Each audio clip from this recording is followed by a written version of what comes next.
बिस्मिल्लाहिर्रहमानिर्रहीम। अस्सलाम वालेकुम। चैनल खौफनाक रात में आप सबको वेलकम कहते हैं और उम्मीद करते हैं कि आप सब खैरियत से होंगे। बहुत सर्द रात है और इस सर्द रात में एक कप चाय का हो और साथ में हॉरर स्टोरीज़ हों तो बहुत ही मज़ा आता है। तो आइए कदम रखते हैं खौफनाक कहानियों की दुनिया में। जैसा कि आप सब जानते हैं कि जिन्नात के बारे में हम जितना भी जानना चाहें कम है। हम इनको जितना समझने की कोशिश करेंगे उतना ही हम ज़्यादा हैरत का शिकार होते जाते हैं, क्योंकि इनके कई इक़साम हैं और ये कहाँ कहाँ किस रूप में मिल जाएं हमें कुछ मालूम नहीं होता। ये हमारे आसपास भी होते हैं और हमसे दूर भी होते हैं। इनकी मोस्टली जो इक़साम हैं वो अपना रूप बदल सकती हैं, जिसमें कि इनके हम जो मोस्टली जो हमारे देखने में आती है जो चीज़ वो है छलावा, जो इनकी एक किस्म है। ये ऐसी किस्म है जिसमें कि ये भेड़ बकरियों का रूप भी धार लेते हैं, जानवरों का रूप भी धार लेते हैं, इसके अलावा इंसानों का रूप भी धार सकते हैं। इनकी मज़ीद इक़साम भी हैं जो कि बंदरों की शक्ल में या मुख्तलिफ़ जानवरों की शक्ल में ये हमारे सामने आ जाते हैं। ऐसी ही एक कहानी हमें सेंड की है सायरा ने। सायरा ने ये कहानी हमारे से आज़ाद कश्मीर से सेंड की। सायरा कहती हैं कि मेरे वालिद ने कहानी मुझे सुनाई थी और वालिद साहब फरमाते हैं कि मैं बहुत नौजवान था जबकि मैं बकरियां चराने जाता था। मेरे जो कबीले के लोग थे, मेरे जो गांव वाले थे, मैं उन सब की बकरियां लेकर जाता था चराने के लिए और इसके अलावा मैं अपने तालीम भी हासिल कर रहा था। जब मैं छुट्टियों में घर आता था तो मैं सबकी बकरियां लेकर चला जाता था और उनको पहाड़ों पर चराने के लिए। फिर उसके बाद उनको शाम को वापस भी ले आता था। वो कहते हैं कि ये मेरा एक फ़ेवरेट मशगला बन गया था, बकरियों के साथ टाइम गुजारना, भेड़ बकरियों की हैबिट्स को देखना।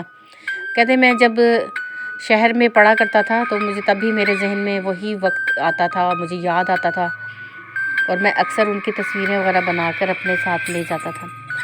कहते बस एक मेरा शौक़ था कि मैं बकरियों को लेकर जाता था चराने के बहाने, उनको वहाँ पर रखता था। और मेरे अपने बाबा की भी काफ़ी ज़्यादा बकरियां थी जिन्हें मैं ले जाता था पहाड़ों पर, और वो जब शाम को थक जाती थी चर कर तो मैं उन्हें घर वापस ले आता था। वो कहते हैं कि एक दिन ऐसा हुआ कि मैं बकरियां लेकर चला गया और ख़ुद मैं बैठकर अपनी किताब निकाल ली और मैं वो पढ़ने लग गया। मैं पढ़ने में मसरूफ़ था तो अचानक से मुझे यूँ लगा कि जैसे बकरियां बहुत सहमी हुई हैं और वो बहुत घबराई हुई थी और वो जैसे कि भागने की कोशिश कर रही थी वहाँ से। मैं बहुत हैरान हुआ कि ये ऐसा क्यों है। तो मेरी नज़र पड़ी एक बहुत बड़ी बकरी जो कि कद में उनसे बड़ी थी और वो भी बोलती हुई जा रही थी उनके पीछे पीछे, और वो तमाम बकरियाँ उससे खौफज़दा होकर आगे आगे भाग रही थी। मैं बहुत हैरान हुआ कि ये किसकी बकरी यहाँ पर आ गई है और ये किस तरह से। मैंने उसको जाकर पकड़ा। उसके गले में भी किसी की वो डली हुई थी जिसे मालूम होता था कि किसी की पालतू है। मैंने उसको पकड़ा, उसके गले में जो रस्सी बंधी हुई थी उससे, और मैं उसको ढूंढने लगा कि उसका मालिक किधर है, मगर वहाँ पे मुझे कोई दिखाई ना दिया। मैंने बहरहाल उसको भी लिया और मैंने सोचा कि मैं भी इसको अपनी बकरियों के साथ ही बांध दूँगा और सुबह के वक्त जब सुबह होगी तो मैं पूछूंगा कि ये किसकी बकरी है, इसकी मैं तलाश शुरू कर दूँगा। वो कहते हैं कि जब मैं उसको लेके जा रहा था तो उसका बहुत ज़्यादा वज़न महसूस हो रहा था। जब मैं उसको खींच रहा था बहुत ज़्यादा वज़नी थी, वो मुझसे 1 इंच भी आगे नहीं हो रही थी और मैं अपनी बकरियों को देख रहा था कि वो भागी चली जा रही थी और मुझसे बहुत दूर जा चुकी थी। मैं उनको आवाज़ें दे रहा था मगर वो मेरे पास नहीं आ रही थी और बहुत खौफज़दा थी वो। यहाँ तक कि जो कुत्ता था मेरे साथ, मैंने एक कुत्ता भी रखा होता था हिफाजत के लिए बकरियों की, जब वो इधर उधर जाने लगती थी वो कुत्ता भाग कर भौंक कर मुझे इस चीज़ की बात ख़बर दे देता था कि बकरियाँ आगे पीछे जा रही हैं। तो मैं उनको आराम से पकड़ के वापस ले आता था। मगर वो कुत्ता भी मैंने देखा कि बहुत खौफज़दा हुआ, कान दबाए, दुम उसकी दबी हुई थी और वो भागता हुआ जा रहा था। मैं बहुत हैरान हो रहा था कि ये क्यों इतने खौफज़दा हैं, किस चीज़ से ये खौफज़दा हो रहे हैं। कहते हैं कि मैंने जब बकरी को खींच रहा था तो इतनी वज़न नहीं थी कि वो एक जगह से टस से मस नहीं हो रही थी। फिर अचानक से मुझे यूँ महसूस हुआ कि जैसे बकरी की जो आँखें हैं वो बहुत ज़्यादा सुर्ख हो गई हैं और वो बहुत बड़ी बड़ी हो गई हैं। ये देख के मैंने एकदम से बकरी को छोड़ दिया और मैं पीछे हट गया और देखने लगा कि ये है क्या चीज़ है तो बकरी है। एकदम से उसका कद बढ़ने लगा और वो बकरी जो थी वो एकदम से गधे की जितनी बड़ी होगी। और वो जब गधे जितनी बड़ी होगी और उसका मैंने ये रूप देखा तो मैं बहुत ज़्यादा खौफज़दा हो गया और मैंने आगे के भागना शुरू कर दिया। मगर मैं क्या देखता हूँ कि उस बकरे ने वो जो छलांग लगाकर वो मेरे सामने आके खड़ी होगी। और जब वो मेरे सामने खड़ी हुई तो उसके अगले जो 2 पैर थे वो उसने उठाकर वो सीधी खड़ी होगी और वो जो उसकी शक्ल गधे जैसी बन गई थी, अब वो एक इंसानी जैसी रूप उसका वो धार रही थी। मेरे सामने सब कुछ हो रहा था। ये सब कुछ मुझसे बर्दाश्त करना बहुत मुश्किल था और मुझे यूँ लग रहा था कि मैं अभी बेहोश होकर गिर पड़ूँगा। वो कहते हैं कि मैंने वो मंज़र कैसे बर्दाश्त किया है, ये मेरा अल्लाह ही जानता है कि मैं किस कदर परेशानी में था। कहते हैं कि वो बिल्कुल अचानक सीधी खड़ी होगी, वो एक बहुत ही दराज कद की वो औरत में बदल गई। और जब वो बोली तो उसने मेरा नाम लिया और वो मर्दाना आवाज़ थी, उसकी आवाज़ उसकी मर्दाना थी, हुलिया उसका औरतों जैसा था और वो अजीब सी मखलूक थी, कुछ समझ नहीं आ रही थी। पैर उसके अभी तक गधे के थे, उसके जो पाँव नज़र आ रहे थे वो अभी भी गधे के थे और जो उसके खुर थे अगले जो उसने पहले हाथों में बदले वो फिर से गधे के खुर बन गए। और फिर उसने अपनी जगह से छलांग लगाई, वो जैसे मेरे ऊपर आकर गिरी और जैसे मेरे ऊपर आकर गिरी मुझे यूँ लगा कि जैसे मेरे ऊपर कितना ज़्यादा वज़न आ गया और मैं साथ ही बेहोश हो गया। मुझे कुछ होश ना रहा कि मैं किधर पड़ा हूँ। अगले रोज़ जब मुझे होश आया तो मैं अपने घर वालों के दरमियान था। मेरी घर वाले मुझे बताते हैं कि जब बकरियां भागती हुई घर आ गई और कुत्ता भी, तो हम लोगों ने तुम्हारी तलाश शुरू कर दी कि तुम काफ़ी देर तक ना आए।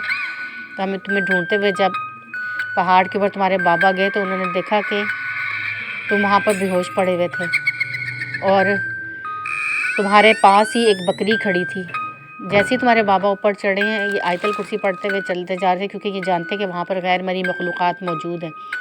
तो कहते हैं कि वो बकरी फ़ौरन ही गायब होगी और उसके बाद ये तुम्हें उठाकर घर ले आए।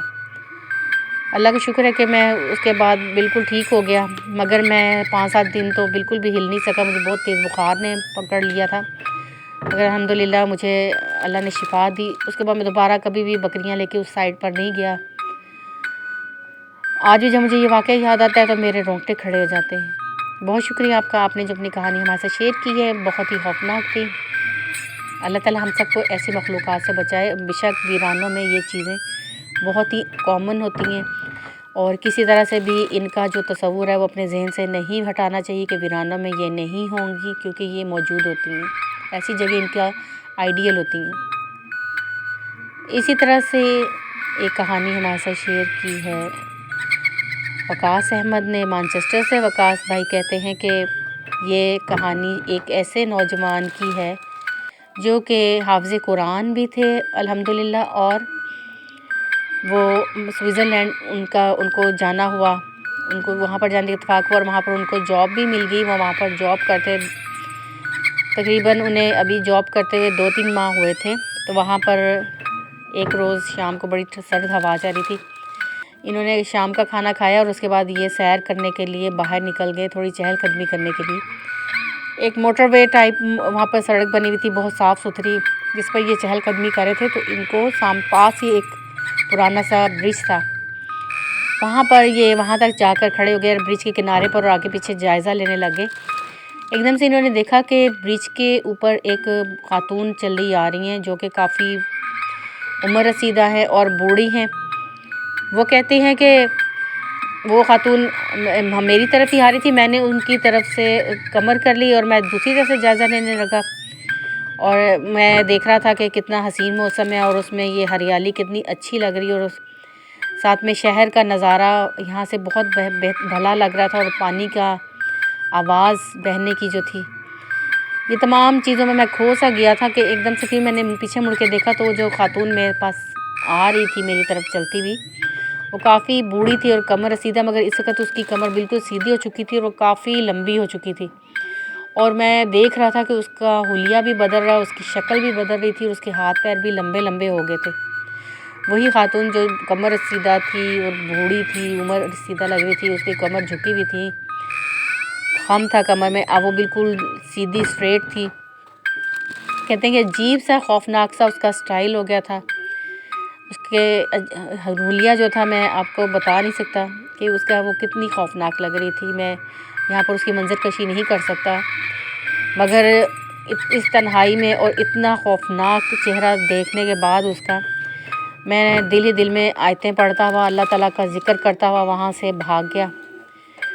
और उसके बाद मेरा दिल उस जगह पर लगा ही नहीं। मैंने कुछ अर्से बाद मैंने वहाँ से जॉब छोड़ी, मैं वापस अपने वतन अज़ीज़ पाकिस्तान में यहाँ पर लौट आया। उस वाक़े ने मेरा दिल जो था बहुत ही ज़्यादा उचाट कर दिया था जब मैंने उस खातून को वहाँ पर देखा। ये कहानी हमारे साथ शेयर की वकास अहमद ने मैनचेस्टर से। बहुत शुक्रिया, आपने बहुत अच्छी स्टोरी हमारे साथ शेयर की है, और आइंदा भी हम उम्मीद करते हैं कि आप इसी तरह से अपनी स्टोरीज़ हमारे साथ शेयर करते रहेंगे और हमारे चैनल को सपोर्ट करेंगे। एक मुख्तसर सी कहानी हमारे साथ शेयर की है हामिद ने। हामिद कहते हैं कि मैं अपने भाई के घर जाना चाह रहा था। मैं, भाई और भाभी, एक 4th फ्लोर था जहाँ पर वो रहते थे और 4 मंजिला बिल्डिंग ही थी। तो मैं अपने घर से अपने भाई के घर जाने के लिए जब रवाना हुआ तो मुझे मेरा भाई बिल्डिंग के नीचे ही खड़ा हुआ नज़र आ गया, और मैंने उसको पूछा कि कैसे हो, इतनी सर्दी में नीचे क्या करे। तो वो कहने लगा कि मैं मार्केट से कुछ सामान लेने आया था, इसलिए मैं अभी ऊपर ही जा रहा था। तो मैंने देखा कि उसके हाथ में सामान तो कोई नहीं था। बहरहाल मैंने उससे कहा कि, वो कहने लगा चले मैं आपके साथ चलता हूँ ऊपर। वो मेरे से बातें करता ऊपर जा रहा था और मुझसे मुख्तलिफ बातें करता हुआ वो, जब हम ऊपर चढ़ रहे थे तो एकदम से मैंने देखा कि सीढ़ियों के ऊपर से मेरा वही भाई ऊपर से झांक रहा था और मुझे पूछ रहा था और मुझे कह रहा था कि भाई आप इस वक्त क्यों आए हो, आपने क्यों तकलीफ़ की, आपने फ़ोन किया होता तो मैं ख़ुद ही आ जाता। वो कहते हैं कि मैं देखकर हैरान हो गया कि अभी तो ये मेरे साथ चढ़ रहा था सीढ़ी और अब एकदम से ऊपर से कैसे ये मुझे झांक रहा है। मैंने उससे कहा कि तुम नीचे के आए थे, तुम एकदम ऊपर कैसे चले गए। तो कहने लगा मैं तो घर से निकला ही नहीं हूँ, मैं तो अभी जा रहा था मार्केट। और मैंने मुड़ के देखा कि वो जो चीज़ मेरे साथ आ रही थी मेरे भाई की शक्ल में, वो गायब हो चुकी थी। ये थी मेरी कहानी। बहुत शुक्रिया आपका, बहुत एक खौफनाक और मुख्तसर तरीन स्टोरी थी आपकी। इसी तरह से आप लोग अपनी स्टोरीज हमारे साथ शेयर करते रहें और हमारे चैनल को सपोर्ट करें। उम्मीद है कि आपको आज की स्टोरीज पसंद आएंगी। फिर किसी नई स्टोरी के साथ आपकी खिदमत में हाजिर होंगे। तब तक के लिए इजाज़त दें, और जाने से पहले अपना फ़ीडबैक देना ना भूलिएगा। अल्लाह ताला को बहुत ज़िक्र करें और अल्लाह ताला से दुआएं करें। अपनी कीमती दुआ में हमारा नाम भी ज़रूर याद रखें। टेक केयर, अल्लाह हाफिज़।